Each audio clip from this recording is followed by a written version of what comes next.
In the future, when we think of fast food, we think of pani puri instead of hamburger. You know, there is a term which says, "Aapke muh mein ghee shakkar."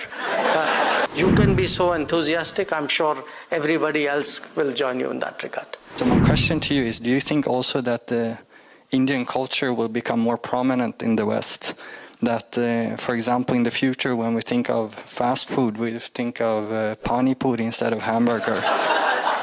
That radios here would start to play Bollywood music, and that H&M t-shirts would have New Delhi printed on instead of New York.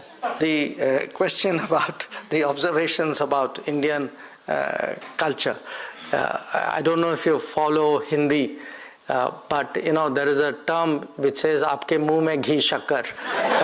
So the meaning, you know, we very sort of welcome in many ways what you say, may it come true, you know, but I actually can see this globalization of Indian culture happening. And it's happening for a variety of factors. One, of course, is because, you know, of the spread of the diaspora. The second is we ourselves, I think, are much more confidently expressing it. It's important we try to find ways of making it more universal.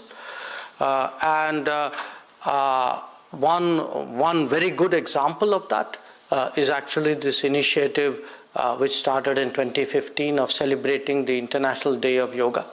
I mean, when the idea first started, Prime Minister spoke about it in September of 2014. He had come to the US at that time. I must say, in all honesty, none of us actually could even imagine it would catch on the way it does now. I mean, there is not a country in the world where that enthusiasm for yoga is not there.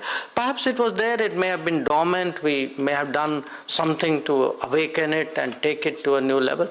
But there are other areas, you know, I mean, it could be music, it could be cinema, I mean, the power of culture. And I think that's the strength of India. It's a strength of India which we have not brought into play in the manner in which we should. And I hope people like you, you know, if you can be so enthusiastic, I'm sure everybody else will join you in that regard.